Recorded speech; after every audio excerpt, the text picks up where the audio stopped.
equals the air hung thick with an oppressive silence in the small, dimly lit apartment. Peter sat on the edge of his worn-out couch, the fabric rough against his skin, staring blankly ahead. The rain tapped insistently at the window, a melancholy rhythm that matched the oppressive weight in his chest. The walls, painted a shade of beige long faded from neglect, echoed the emptiness of his life. Shadows danced across the room, cast by the flickering light bulb overhead, a cruel reminder of the instability that had seeped into every corner of his existence. Just beyond the gray, rain-soaked glass, a world thrived, a world of laughter, connection, and hope. But for Peter, the street below felt like a distant memory, tainted by the bitter taste of a decision he could never take back. He could still hear the echoes of a life that had slipped through his fingers like sand, a life marked by the chime of laughter, vibrant voices, and the warmth of shared moments. Now those memories lay shrouded in mist, obscured by the thick fog of regret. Fragmented flashes of that night replayed in his mind. The clinking of glasses, the music pulsating through the air like a heartbeat. They had been celebrating Anna's promotion, their futures seemingly bright. The last image he recalled was Anna, exuberant and full of life, her laughter ringing in his ears. Then came the choice. He could have walked her home, ensured she arrived safely. But he hadn't. He had succumbed to the allure of his own desires, opting instead to flirt with the darker temptations of the night. In the stillness that followed, guilt wriggled its way through his chest, a serpent tightening its grip.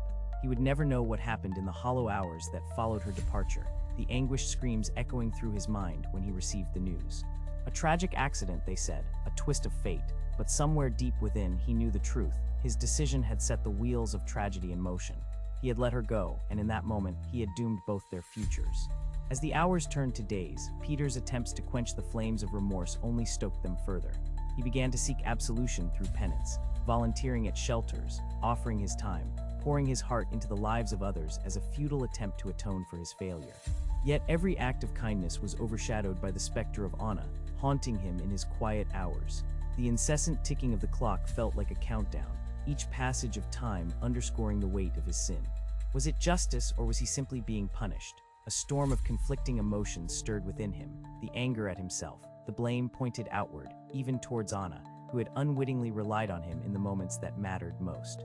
As the days faded into months, the guilt morphed into something more sinister, an insatiable need for acknowledgement of his pain, a desire for recognition in his suffering.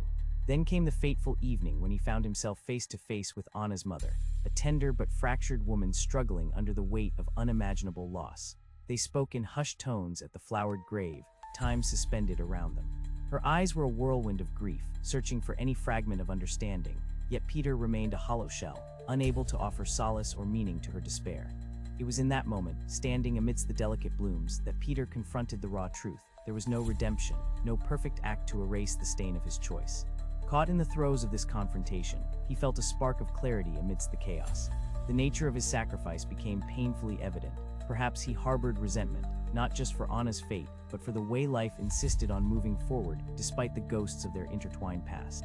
Yet there it was, an uninvited guest lurking, an alluring thread of justification whispering lies that enveloped him. As they parted, his mind spiraled in uncertainty. Was he a victim of fate or the architect of his own demise? The weight of guilt did not lighten, nor did it ever fully morph into a semblance of peace. The complexity of his inner turmoil remained unresolved, festering like a sore that never healed. The cycle continued, the rain tapping at the window, relentless and unyielding. Peter realized that time alone would not turn the tide. Redemption, if attainable, lay buried beneath layers of choices unmade and paths not taken, a realm inaccessible to those like him, forever marked by a decision made in a fleeting moment. In the shadows of the storm, the truth remained. The weight of his moral failure, stark and unyielding, echoed in the silence of his once vibrant life that now belonged solely to the realm of despair.